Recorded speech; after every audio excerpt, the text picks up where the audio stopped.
Obscuro.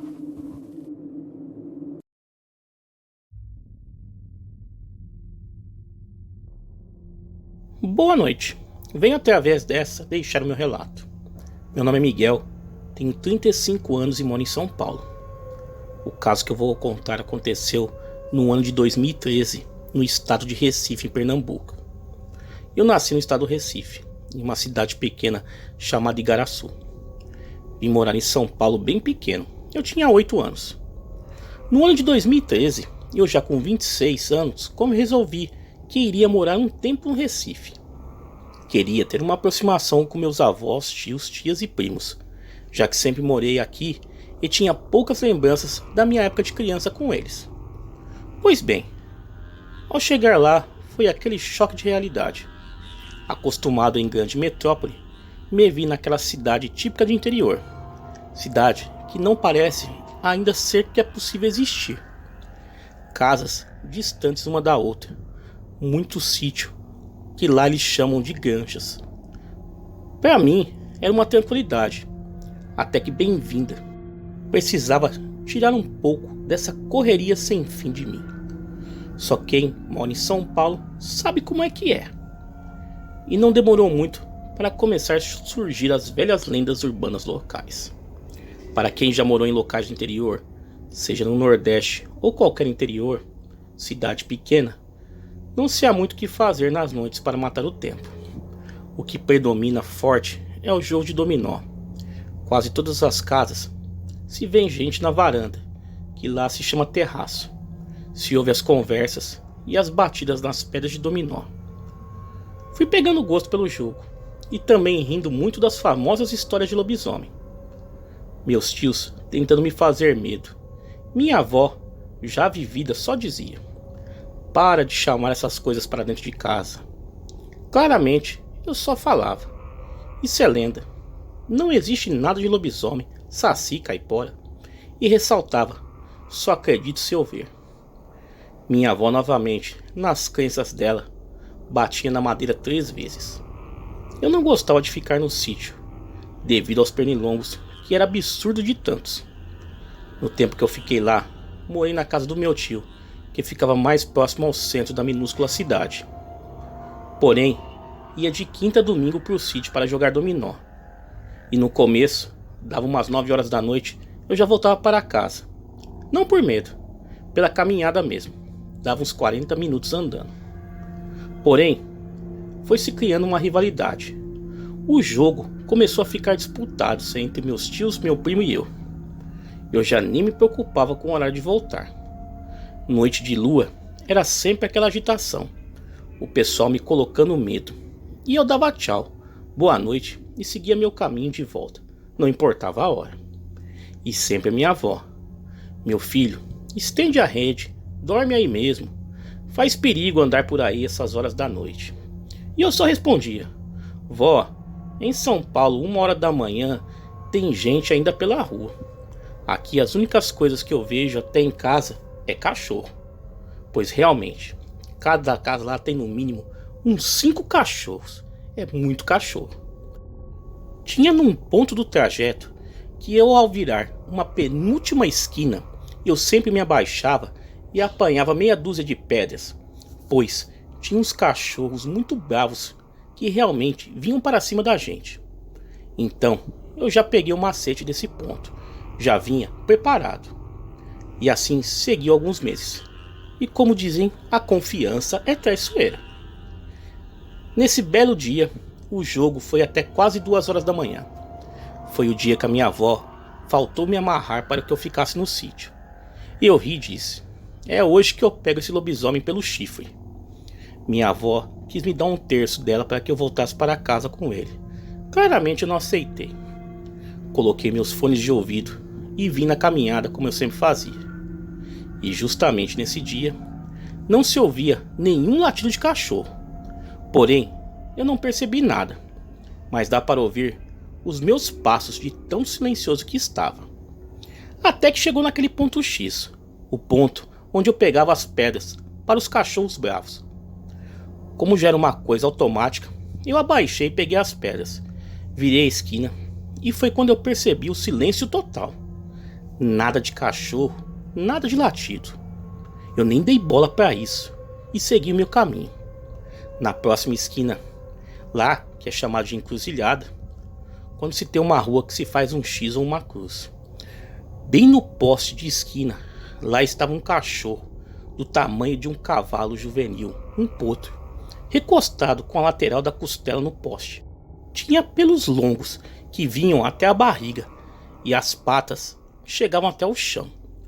Estava a uns 10 metros no máximo de mim, do outro lado da rua, pois ao virar a esquina eu dei de cara com aquilo.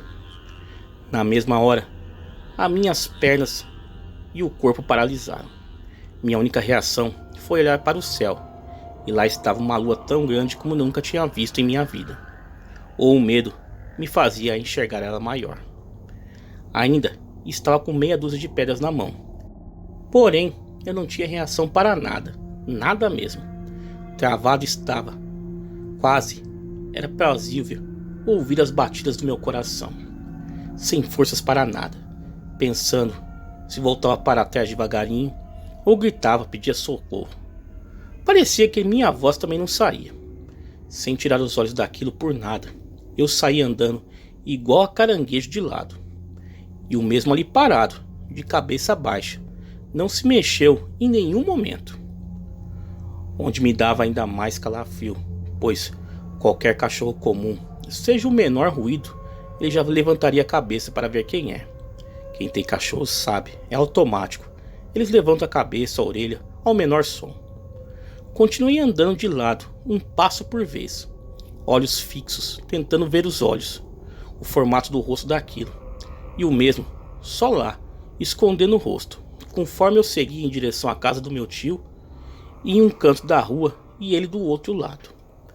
Sei que com o meu travamento, até seguir andando de lado e depois de costas, sem tirar o olho daquilo, levou uns 15 a 20 minutos. Eu não posso afirmar o que era aquilo. Cachorro, tenho absoluta certeza que não era. Não existe cachorro daquele tamanho. E a atitude dele não era de um cachorro normal. Eu sei que até hoje, em lembrar, dá uma angústia dentro de mim. É impossível descrever a sensação e algo que se passa de medo, de pavor. Eu já não brinco e nem duvido de nada nesse mundo. E busco em seu canal relatos para nunca esquecer daquele momento. Voltei para São Paulo no mês seguinte. E caso eu volte lá um dia, no máximo às 18 horas, eu já estarei dentro de casa. Bom, este é o meu relato. Obrigado por contar em seu canal. Tá aí, galera. Vamos aí a um segundo relato. Olá, o meu nome é João. E o que eu vou contar aconteceu comigo há muitos anos atrás, quando eu ainda trabalhava. Hoje já estou aposentado. Nessa época, eu trabalhava em uma grande empresa multinacional na área técnica, fazendo manutenção, especificação e testes de equipamentos elétricos e eletrônicos. A empresa era muito grande, tendo vários prédios em seu conglomerado e também várias unidades espalhadas pelo Brasil. Eu trabalhava na matriz, a qual ficava aqui em São Paulo, capital. Uma das atividades que eu tinha que realizar durante meu trabalho era a de testar novos equipamentos importados, os quais eram utilizados na área de produção da empresa. Como eram máquinas e equipamentos de controle muito grandes, antes de entrar em operação, tinha que ser feito muitos testes e ajustes, permitindo que no momento de sua instalação na área de produção, esses equipamentos funcionassem de imediato, não interrompendo o fluxo da produção, o qual era muito controlada e em grande quantidade. Então, para realizar os testes dos equipamentos, as atividades tinham que ser feitas de madrugada, momento o qual era mais tranquilo e que não interferia tanto na produção que estava em andamento, mas em volume menor devido ao horário. Nós marcávamos sempre o início por volta das 2 da manhã, indo os serviços até aproximadamente 5:30 da manhã. Antes de iniciar os testes, eu tinha que ir em uma sala que ficava no quarto e último andar de um dos prédios da empresa para pegar os equipamentos de medição que eu utilizaria durante as atividades. Somente uma parte desse prédio era utilizada, pois era já um prédio antigo. e 2 dos seus 4 andares estavam desativados. A sala a qual eu guardava todos os equipamentos e materiais para a realização das medições e testes ficava em uma grande sala no último andar, 4º andar, pois foi o único local que sobrou para essa finalidade, pois todos os outros locais da empresa já estavam ocupados. Para chegar até essa sala, eu tinha que pegar o elevador até o 3º andar e depois subir as escadas até o 4º, seguindo um corredor bem grande com várias salas também desativadas ao longo do trajeto, até chegar ao local onde eram guardados os equipamentos e materiais. No mês de julho de 94, foram agendados testes a serem realizados em alguns novos equipamentos recém-chegados da Alemanha e que iriam substituir os antigos de uma determinada linha de produção, os quais já estavam bem desgastados e com muitas falhas. Conforme planejado, cheguei à empresa por volta da meia-noite. Estacionei meu carro, me dirigi ao prédio onde ficavam os equipamentos que eu iria utilizar. Era uma noite bem fria de inverno em São Paulo, com muita garoa e um pouco de neblina. A temperatura devia estar por volta de uns 12 graus aproximadamente. Atravessei o estacionamento, entrei no antigo prédio, peguei o elevador. Só havia eu naquele local, devido à hora que já se passava da meia-noite. Eu desci no 3º andar e subi as escadas para o 4º andar. Conforme ia passando pelos locais, tinha que acionar alguns disjuntores para ligar a iluminação das salas e também do corredor, sendo que nem todas as luminárias eram acesas, devido ao sistema elétrico estar deteriorado pelo tempo. Então alguns locais do andar ficavam às escuras. Saliento que não havia, além de mim, mais ninguém no prédio, pois além do horário avançado, também era uma hora praticamente desativada da empresa. E mesmo durante o dia, ficavam algumas pessoas somente nos 2 primeiros andares desse edifício. Cheguei à sala para pegar os equipamentos que iria utilizar nos testes, e após alguns instantes, ouvi um barulho em uma das salas no andar, como algo sendo arrastado. Eu estranhei, pois estava sozinho. Procurei não ligar para aquilo, e após alguns instantes, ouvi novamente o mesmo ruído. Então fui ver o que poderia ser. Poderia haver alguém a mais ali no andar, apesar do horário avançado sendo mais de meia-noite. Andei pelo corredor aguçado, os ouvidos à procura, para ver de onde vinha aquele ruído. Quando eu olhava em uma das salas fazendo a verificação, pelo canto dos olhos, eu vi o que parecia ser alguém atravessando o corredor e entrando em uma outra sala mais adiante. Então, em voz alta eu disse: "Tem alguém aí? Quem está aí?" Então ouvi uma voz grave e abafada dizendo: "João." Era meu nome. Neste momento, pensei se algum amigo meu tentando pegar alguma peça em mim. Fui então em direção à sala onde eu tinha visto o vulto entrar. Essa era uma das salas onde não havia iluminação, devido aos problemas elétricos do prédio. Abri a porta, dei uma olhada, mas não tinha ninguém lá dentro.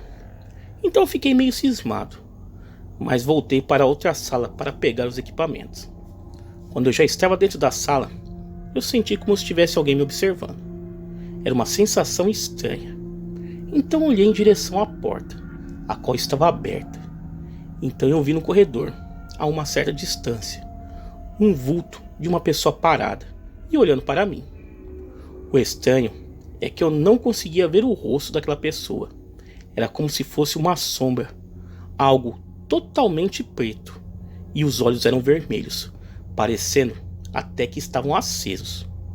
Quando eu vi aquilo, eu me arrepiei todo, fiquei apavorado, pois eu estava sozinho naquele local. Eu fiquei paralisado, congelado. Então aquilo começou a caminhar na minha direção, na direção da sala onde eu estava, parecendo que iria entrar ali. Com os reflexos rápidos como um relâmpago, eu corri e bati a porta com tudo e a tranquei. Após isso, eu senti e ouvi algumas batidas na porta, como se estivessem forçando para abrir. Foi horrível. Aquilo perturbou por talvez 1 minuto e depois parou. Eu fiquei lá dentro esperando por algum tempo. Como eu não ouvi mais nada, devagar e com muito cuidado, eu fui abrindo a porta e dei uma olhada no corredor. Não havia mais nada lá.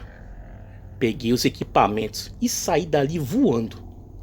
Nunca imaginaria que conseguiria correr tanto com o peso daqueles equipamentos todos.